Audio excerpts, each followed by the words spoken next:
das coisas que acontecem no dia a dia, programe-se para estar aqui. É uma vez por mês só. Amém? Glória a Deus. Mais uma vez, a paz do nosso Senhor Jesus Cristo. Amém. Retomando o nosso estudo do Evangelho de João. Semana passada, estivemos meditando sobre o tema Jesus é a autoridade maior.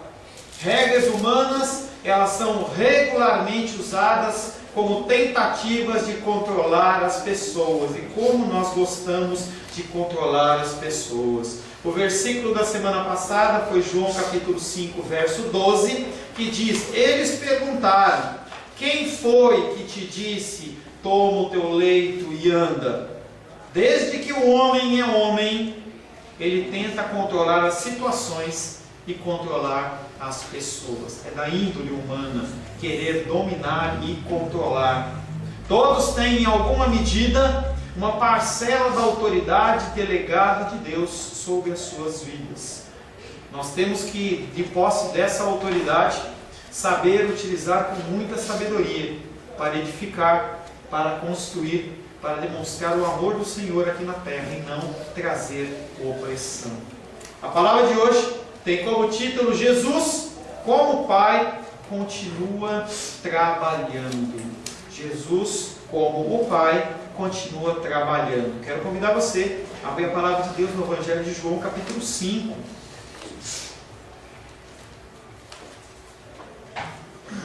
Evangelho de João, capítulo 5, versos 1 em diante.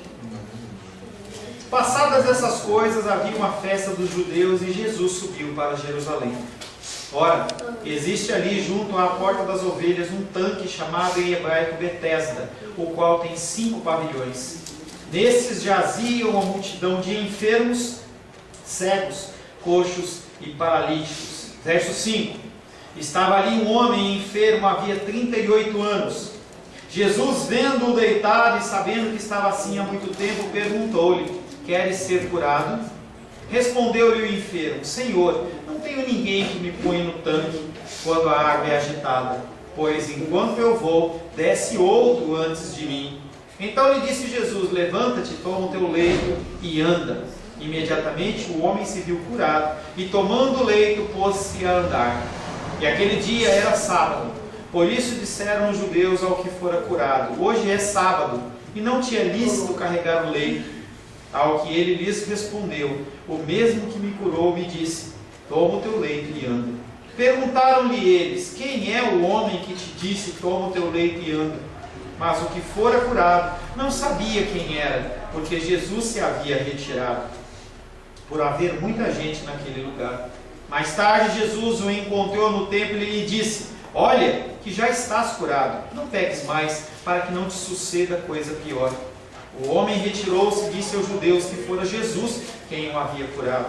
E os judeus perseguiam Jesus porque fazia essas coisas no sábado. Mas ele lhes disse: meu Pai trabalha até agora e eu trabalho também. Palavra do Senhor. Senhor, em nome de Jesus, nós queremos agradecer ao Senhor pela Tua palavra, que nos é disponível, que nós temos acesso, Deus. Pessoas, Pai querido, através do mundo, Pai, desejam, intentam, gostariam, Pai querido, ter a Tua palavra para a meditação e não a têm. O Senhor nos concede esse privilégio e nós te agradecemos. Estamos nesta noite, Pai, nos submetendo mais uma vez à ação do Teu Espírito Santo. Precisamos que o nosso Espírito esteja aberto para que nós possamos receber os ensinamentos que vêm do alto. Quero, Pai querido, sobre a minha vida, pedir a Tua capacitação. Que o Senhor fale através de mim. Que o Senhor traga, Pai querido, consolo, traga conserto, traga transformação em cada vida, a começar na minha, Pai. Precisamos do Senhor, precisamos do Teu Espírito Santo. E entregamos esse tempo de meditação nas Tuas mãos, em nome de Jesus. Amém. Glórias ao Senhor. Perante a oposição dos dirigentes judeus, que invocam a lei como expressão da vontade divina, Jesus expõe o fundamento da sua atividade libertadora. Sua obra se identifica com a do Deus Criador, e Ele é um Deus que Ele continua trabalhando. A vontade de Deus do homem manifesta única e exclusivamente através da ação de Jesus Cristo e substitui todo e qualquer código de moralidade, todo e qualquer regulamento que tenha sido interpretado de uma maneira humana e não segundo a ótica do Espírito Santo. A sua obra, a obra de Jesus, é uma obra de amor, é uma obra de misericórdia. É esse amor que é o fundamento da nova aliança. O apóstolo Paulo diz que se você fizer qualquer coisa, se você vender os seus bens, se você entregar a sua vida, se você tentar fazer o melhor, mas se você fizer sem amor, não tem valia nenhuma. Nós temos que buscar o amor como a essência maior das nossas vidas. Nota-se a oposição dos dirigentes que perseguem Jesus por sua atuação. E diante dessa ação, Jesus Cristo ele prepara uma resposta.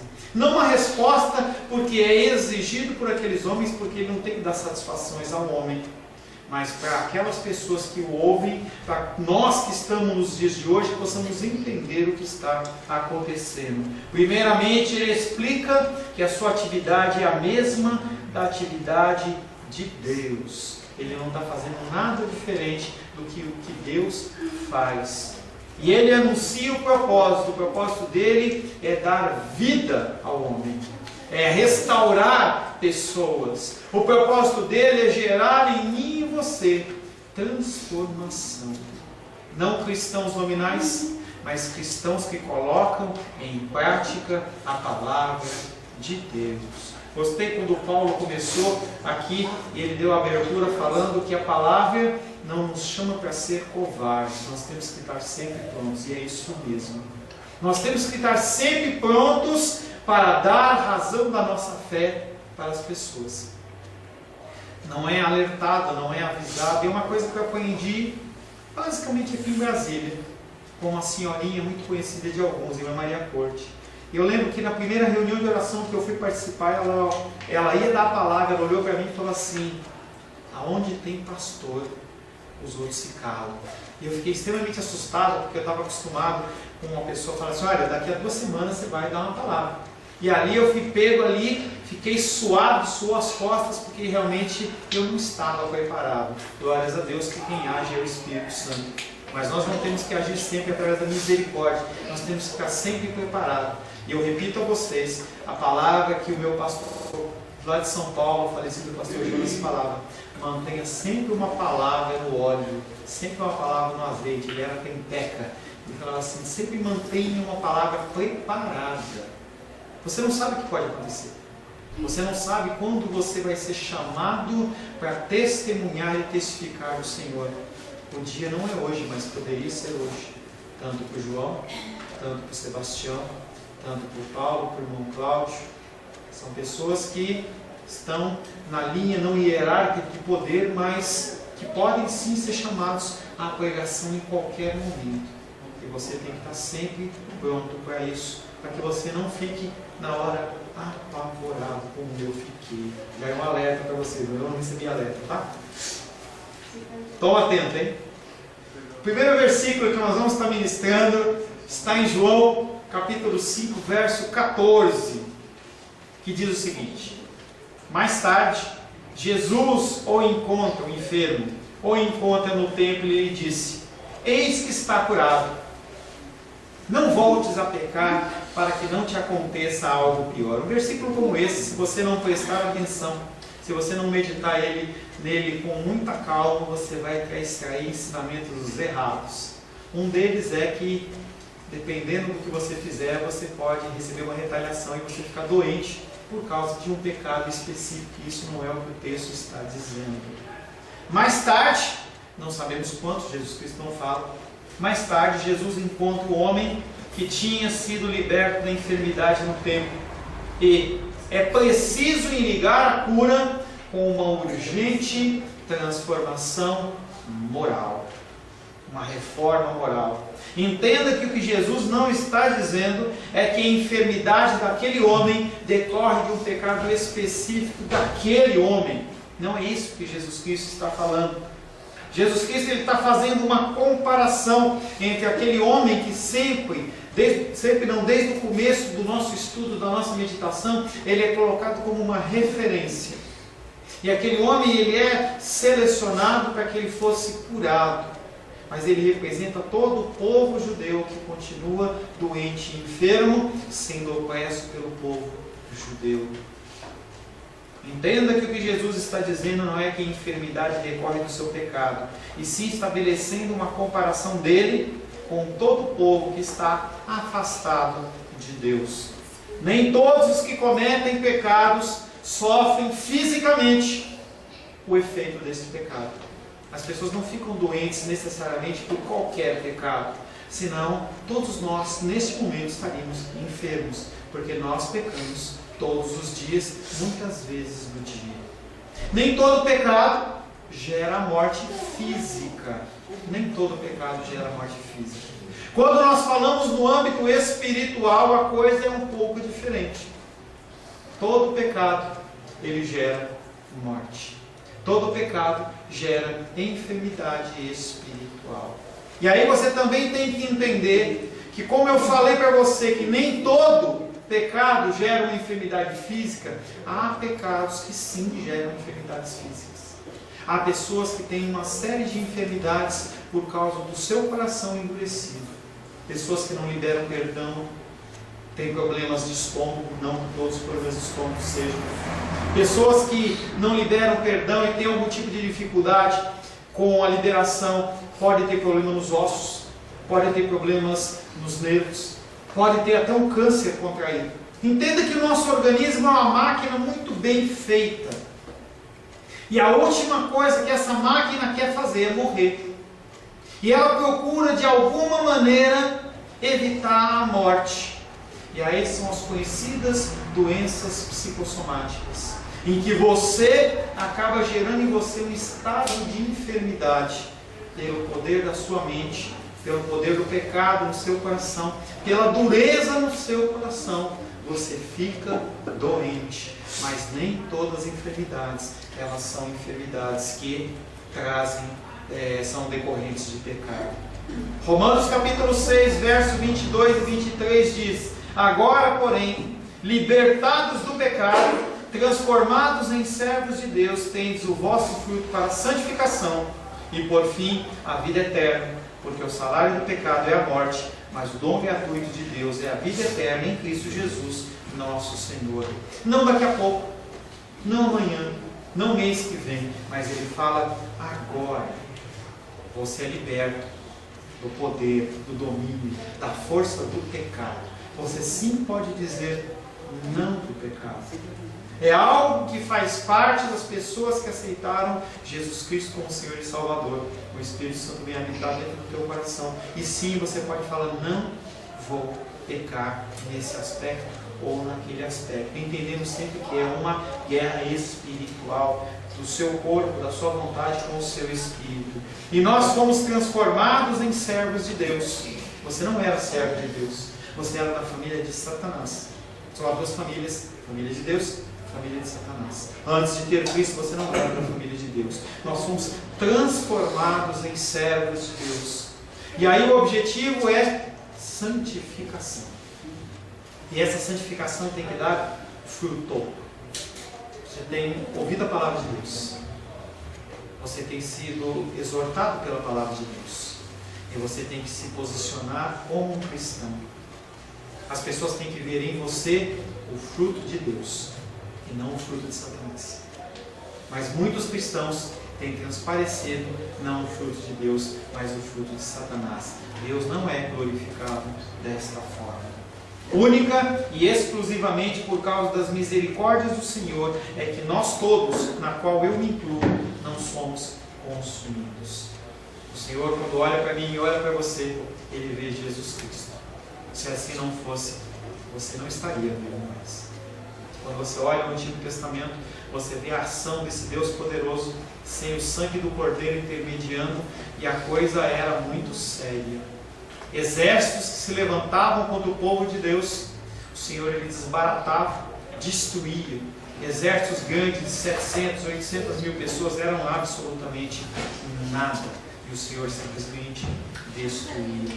Toda doença, no seu cerne, ela é resultado do pecado. Que pecado, pastor? O pecado individual?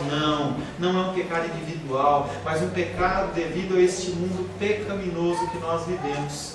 1 João capítulo 5, verso 19 diz: sabemos que somos de Deus e que o mundo inteiro jaz no maligno. O nosso mundo é um mundo corrompido pelo pecado.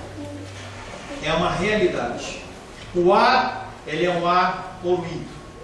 Aqui em Brasília não tanto, mas quando você vai em regiões de São Paulo, você vai ali na descida da Serra, em Cubatão, você vê a diferença do ar. E esse ar, ele traz enfermidades. Estava junto com a Rô, mas acompanhando assim, a Rosângela estava acompanhando todo um trabalho de um pessoal americano, no sentido de reeducar as pessoas na alimentação. A alimentação básica dos Estados Unidos é hambúrguer e batata frita. Quem já foi nos Estados Unidos sabe. Quem não viu pelo filme vê. É o alimento básico dele, você não encontra outra coisa. E para eles está ótimo. O que acontece é que esse alimento industrializado destrói o organismo. O organismo ele não é feito para ficar tomando 750 ml de Coca-Cola toda hora. Ele não é feito para trabalhar comendo aquele hambúrguerzão prensado, cheio de condimentos, de conservantes, todo dia. Você pode fazer um lanche, você pode dar uma saída, não é isso que eu estou dizendo. Mas isso não pode fazer parte do seu organismo. E aquelas crianças já tentando programar uma reestruturação alimentar naquelas crianças, numa nova geração que vai vir, porque a geração que está agora já é. As pessoas elas estão obesas, estão com diabetes. E eu ouvia bem de relance que quando se falava em diabetes, você falava em pessoas mais velhas. E agora crianças da idade do Arthur assim já têm diabetes. Por quê? Comem coisas que não prestam constantemente. Se você pegar um hambúrguer do McDonald's e você deixar ele em cima de uma mesa, um ano, é um estudo que foi feito, tem na internet. A pessoa pegou um hambúrguer aberto, colocou em cima da mesa. Depois de um ano ela voltou lá, acompanhando sempre. Nenhum bicho foi nela. Nenhuma barata. Nenhuma mosca. E aquele alimento, depois de um ano, ele estava exatamente igual. O pão não embolorou. A carne não estragou. Estava exatamente igual.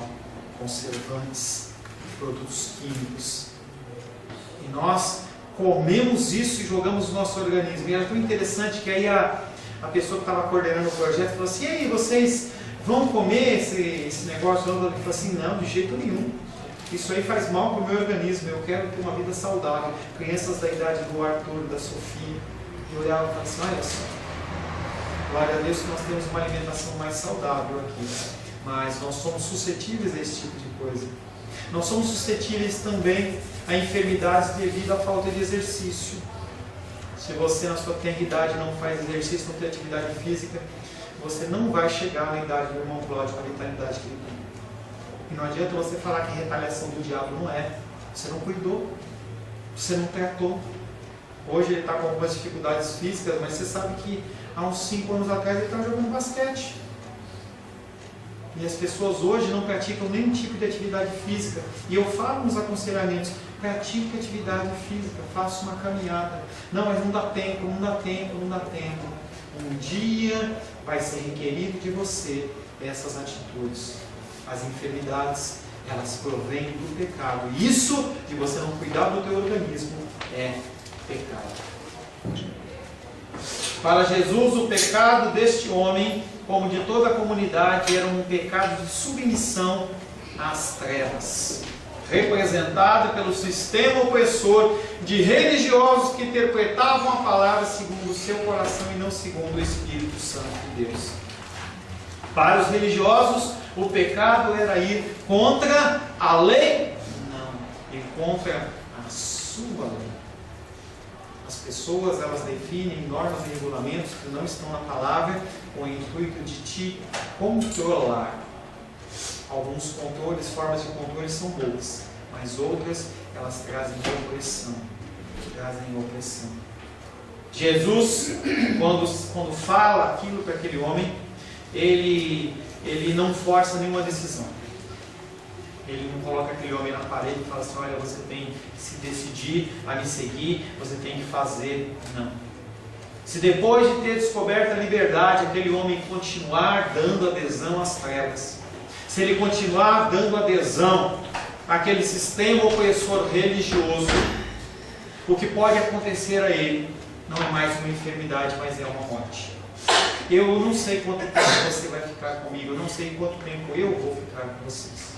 O que eu sei é, você tem que me ensinar dentro da palavra de Deus. Alguns princípios já foram falados, alguns princípios já foram ensinados. E você, independente para onde você for, você tem que levar esses princípios com você. Se você chegar a se submeter a princípios errados de novo, a palavra de Deus diz que pode ser que te aconteça algo pior. Algo pior. Talvez a morte espiritual. Jesus, porém, não faz a sua decisão. Da mesma forma como deixou a sua iniciativa, levantar-se, pegar a cama, pegar o seu leito e andar. Agora ele não impede que esse homem seja dado um passo atrás, ele fala assim: olha, vigia no que você vai fazer. Ele já estava alertando que nós vamos meditar no versículo posterior. Cuidado com o que você vai fazer. Jesus Cristo, ele não impõe, Jesus Cristo não ordena, porque há o fator da responsabilidade humana, que é algo que eu tenho falado domingo após domingo. Você tem responsabilidades a cumprir perante o Senhor. Mesmo Ele sendo soberano, você tem responsabilidades.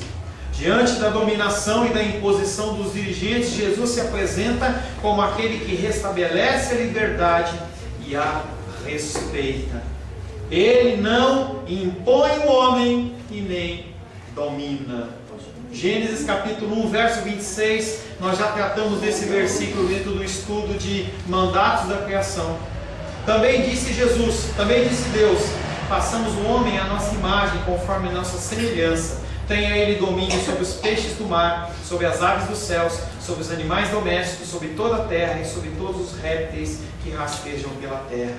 Havia um mandamento, que é que o homem não deve dominar sobre outro homem. Jesus Cristo, como autor da vida, como a própria palavra, ele não poderia ir contra aquela palavra.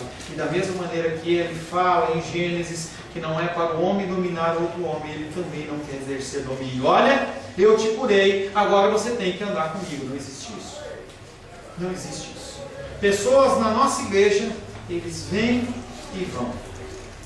Alguns ficam um tempo, outros ficam pouco tempo. E a gente tem que entender que tudo é de acordo com a vontade de Deus. E nós ajudamos, nós amamos, nós ministramos, não para que as pessoas elas façam parte necessariamente do nosso grupo ou da nossa igreja, mas nós fazemos isso para que o corpo de Cristo seja edificado.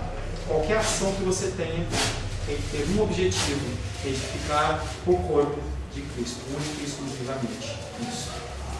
Próximo versículo, João capítulo 5, verso 15, diz o seguinte: o homem retirou-se e foi contar aos judeus que fora Jesus quem o havia curado. Jesus tinha acabado de falar para aquele homem: olha, não voltes a pecar, não volte àquele caminho de opressão, de submissão às autoridades religiosas. E o que o homem faz? O homem retirou-se e foi contar aos judeus que fora Jesus quem o havia curado.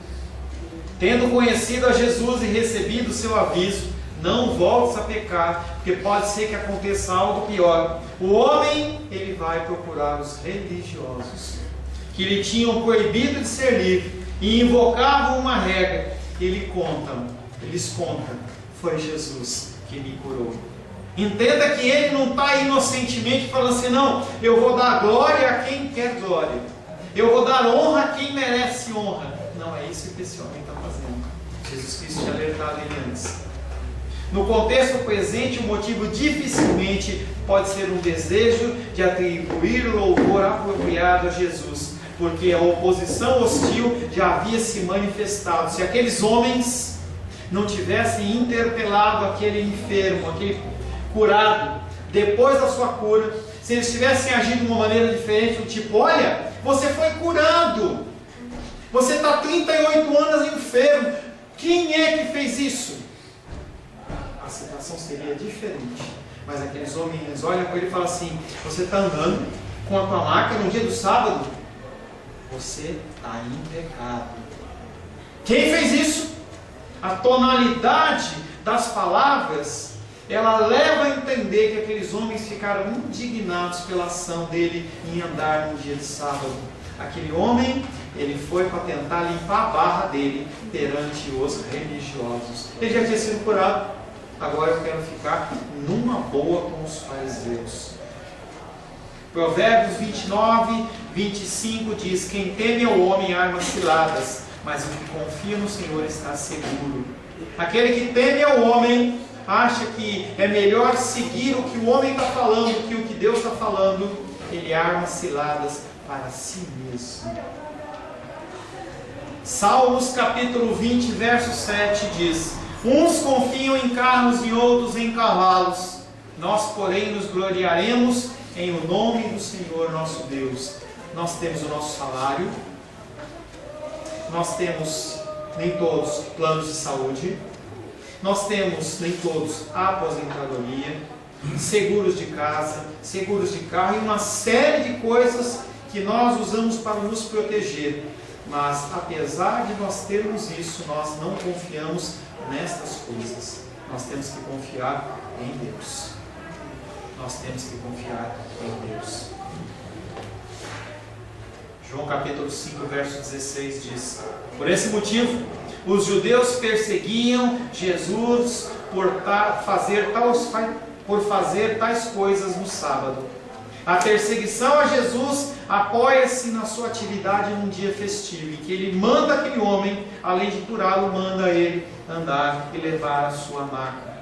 A única infração de Jesus registrada até agora não é algo que ele fez, mas algo que ele mandou fazer. Levanta, toma a sua cama e anda. Mas alguma coisa que ele ordenou e outro fez, ao não reconhecer a obrigação do descanso, em detrimento do ato de misericórdia, e com ela, a da lei, Jesus tira o poder e o domínio daqueles homens. Quando Jesus Cristo ele age no dia do sábado, ele quebra todo o mandamento deles. E foi um questionamento hoje pela manhã da irmã Maria dos Reis. Como é que é isso? Que mandamento é esse que Jesus Cristo quebrou? Será que Jesus Cristo quebrou esse mandamento? Ao não reconhecer a obrigação do descanso em detrimento do ato de misericórdia, ele elimina o homem como mediador entre Deus e as outras pessoas. Marcos capítulo 15, não está aqui. Marcos capítulo 15, verso 37 e 38 diz, mas Jesus, dando um grande brado, expirou, e o véu do santuário se rasgou em duas partes, de alto a baixo. Ele não usa de nenhuma violência. A atividade dele mina as bases do sistema judaico. Não há mais necessidade de um ser humano intermediar outro ser humano no acesso a Deus. Era tudo o que os religiosos não queriam. Não há mais mediador humano. Aonde você for, entenda que para você chegar a Deus, independente do circo que se arme, você não precisa do homem. Se você for no seu quarto, se você fechar a porta e você curvar sua cabeça e orar ao Senhor, Ele vai te ouvir. É algo determinado por Deus. Você tem acesso ao Senhor, não apenas nesta igreja, não apenas quando você está comigo, com o Sebastião, ou qualquer outra pessoa. Você tem livre acesso a Deus, sem um mediador humano. Isso é uma obra de Jesus Cristo. Mas Jesus Cristo quebrou o mandamento ou não quebrou? Aumentou o versículo.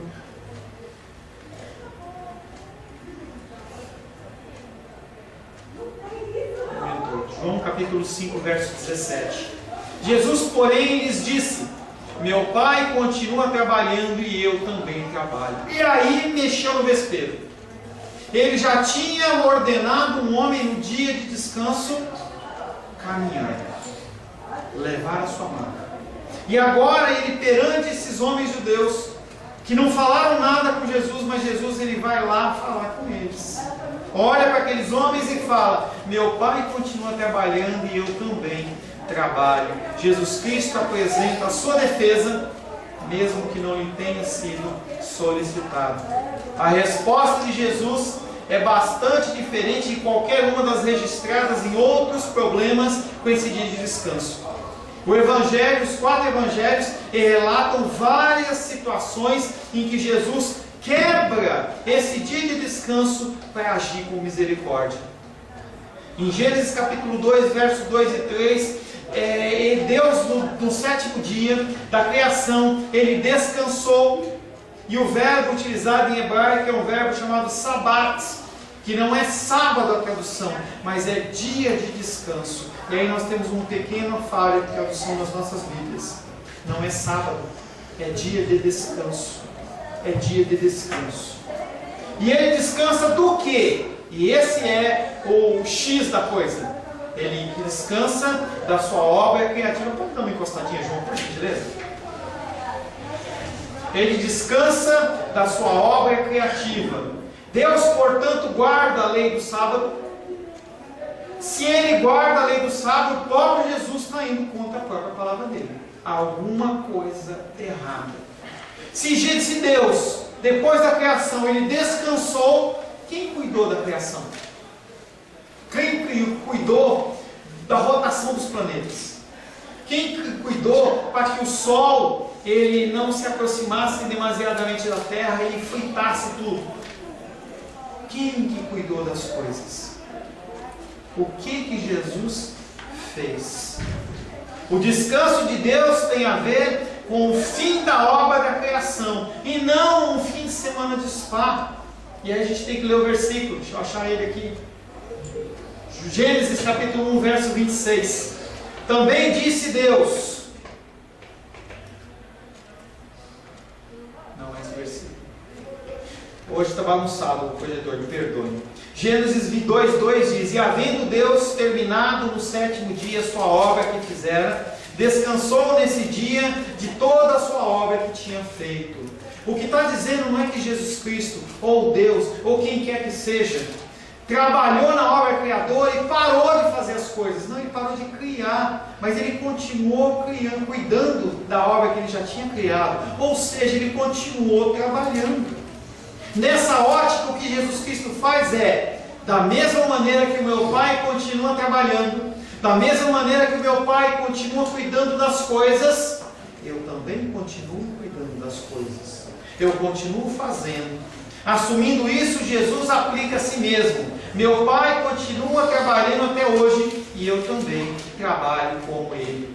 Para que essa autodefesa seja válida, os mesmos fatores que se aplicam a Deus devem se aplicar a Jesus. Ou Ele está acima de mortais como eu e você, ou Ele está quebrando a lei. Mas na verdade, Ele é o Criador. Ele está acima de todas as coisas. O próprio universo é dele. Jesus, como poderia ter feito, ele não argumenta se eles estão certos ou estão errados. O que ele fala é: sim, eu tenho que continuar trabalhando como meu Pai. Vocês não podem olhar para Deus e falar: Deus, para de trabalhar. Eu também não posso. E aí os judeus, a gente vai ver na sequência desses textos, que os judeus ficam mais irados ainda. Em lugar disso, Jesus insiste que quaisquer fatores que justificam a obra contínua de Deus também justificam a sua, porque afinal de contas Ele é Deus. Mas quais são as obras de Jesus? Porque a resposta de Jesus ela foi moldada em termos das suas obras. Não trata simplesmente de transportar uma coisa no dia do descanso, mas sim de você agir com misericórdia. O Senhor, Ele quer que eu e você ajamos com misericórdia, que nós possamos olhar para as pessoas com amor, que nós possamos olhar para as pessoas como Deus olha para nós. Tenho falei hoje pela manhã e falei com várias pessoas. Nós temos que olhar para as pessoas como pessoas que não sabem o que estão fazendo, e não pessoas que estão agindo de uma maneira premeditada. Se elas estão ou não, é com eles e o Senhor. Mas nós temos que agir com amor e com misericórdia. É isso que o Senhor quer. Jesus, ele não era culpado dessa obra, mas quem assim ordenar o Salvador, está trabalhando, ele também trabalha como o Pai. Afinal de contas,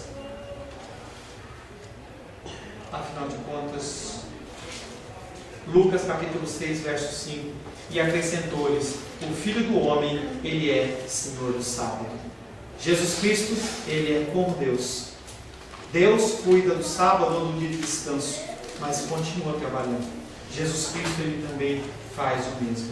Esse entendimento de descanso, esse entendimento de sábado gera muita confusão, porque as pessoas, elas estabelecem regras e métodos. Eu não tenho nada contra com os adventistas, que eles separam o sábado. É muito honrado eles separarem um dia e fazerem o que eles fazem, descansar, adorar o Senhor. Antes nós fizéssemos isso com o domingo, não há problema.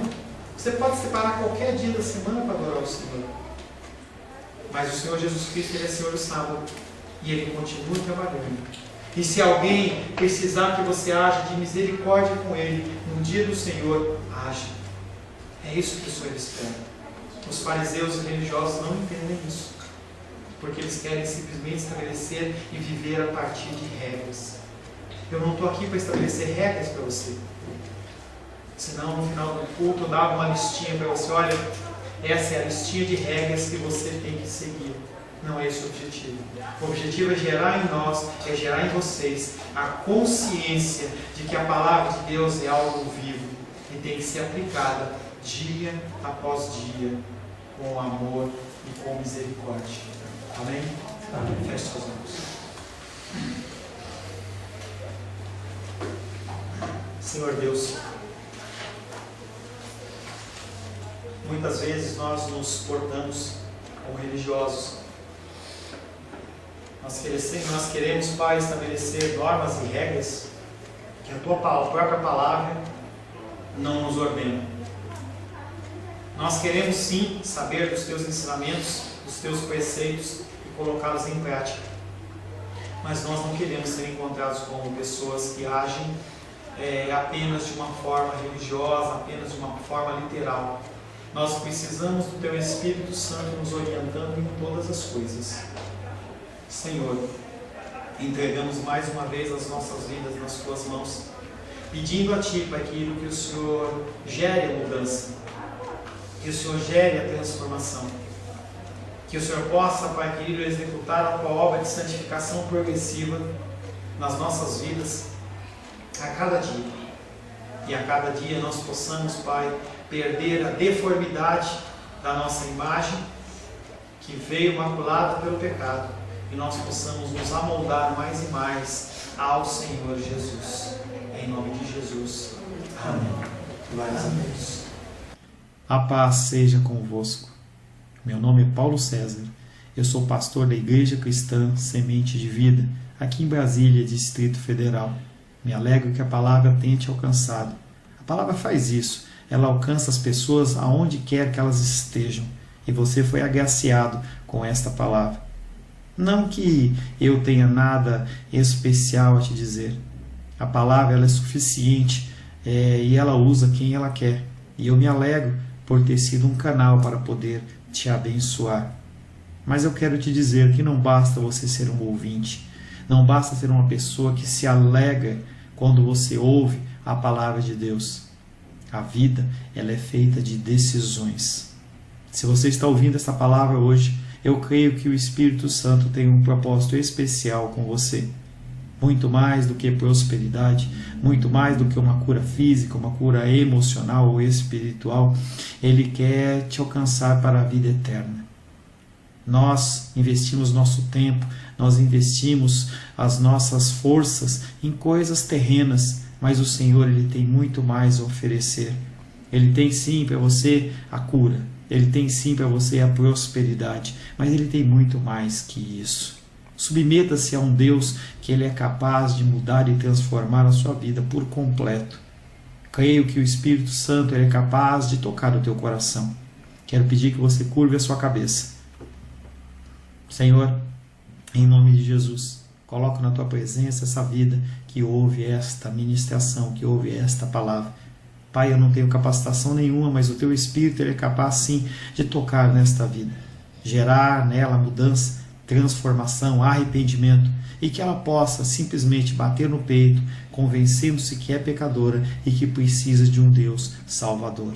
Não há um caminho a ti, meu Deus, que não seja através de Cristo. E eu lhe peço, Pai querido, que você alcance essa vida e ele possa sim tomar uma decisão pessoal pelo Senhor, em nome de Jesus. Amém. Amém, meu querido. Amém, minha querida. Fico contente que você esteja ouvindo essa ministração até o fim. E peço que você não se limite a ouvir os cultos pela internet. Você procure perto da sua casa uma igreja, um lugar que proclame a palavra do Senhor. Eu oro para que o Espírito Santo te direcione nessa busca, porque muita coisa tem sido oferecida que não é o Evangelho.